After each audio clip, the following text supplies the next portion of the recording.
For the last year, I have been growing and foraging 100% of my food.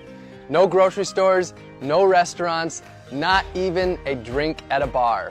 Nature has been my garden, my pantry, and my pharmacy.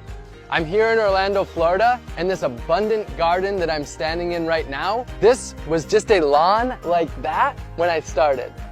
I don't own any land, so to grow my food, I met people in my neighborhood and I turned their front yards into gardens and shared the bounty of food with them. And while I was here, I built a 100 square foot tiny house along with my friends to serve as my simple homestead and my base.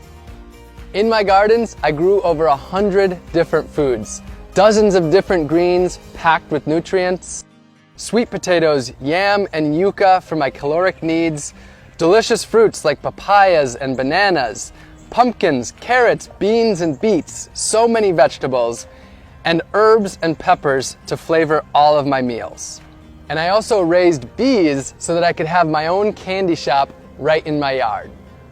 In addition to the huge bounty from my garden, I foraged over 200 different species from nature. I harvested my salt from the ocean simply by collecting it and boiling it down. I got my caffeine from the native Yaupon holly tree. Not only was I my own grocery store, I was also my own pharmacist. I grew fresh turmeric and ginger right in my gardens. I harvested wild elderberries to make elderberry syrup to prevent cold and flu. I harvested reishi mushrooms and different medicinal teas, and also grew moringa, also known as the vitamin tree. I cooked up dozens of different healthy meals, fermented veggies to make sauerkraut, and made delicious beverages like honey wine and ginger beer. I whipped up delicious desserts and ate the healthiest of my entire life. And I even grew my own toilet paper. This project wasn't just about growing and foraging all of my own food though. It was about empowering others to grow their own food, to take back power from big ag, and ultimately to take back their health and grow their communities. So during this time, I started a few community initiatives.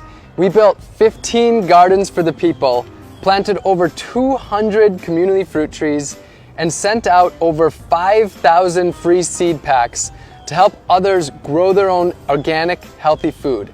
And I taught dozens of free gardening classes in my gardens to the people in my community. I've been exploring food for close to a decade, and I believe that our globalized, industrialized food system is broken. This was my quest to see if I could step away from big ag and grow and forage every single bite of my food. I'll be honest though, I do have an agenda.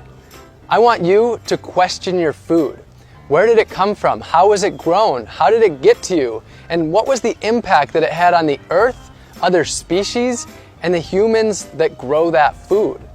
And if you don't like the answers that you find, I want to empower you to change them. The good news though is that you don't have to grow and forage all of your food. The solutions are there in your community. You can grow a little bit of your own food, maybe an herb garden on your windowsill, or some pots of tomatoes and basil on your balcony, or a raised bed in your front yard. And if you don't have any space at all, you can join a community garden. You can source your food locally and purchase from local farmers and gardeners. The farmers market is a great place to start. You can buy whole foods and cook more, rather than packaged processed foods that leave trash behind. And you can work with your community to make healthy foods for people in need. Grow a garden for your elderly neighbor, or start a grassroots organization to harvest the fruit trees in your community to distribute it to others. And this doesn't need to be a lonely journey. For most of us, food is at the center of our lives, and we can do this together in our communities. My year is over, but my journey of food has just begun.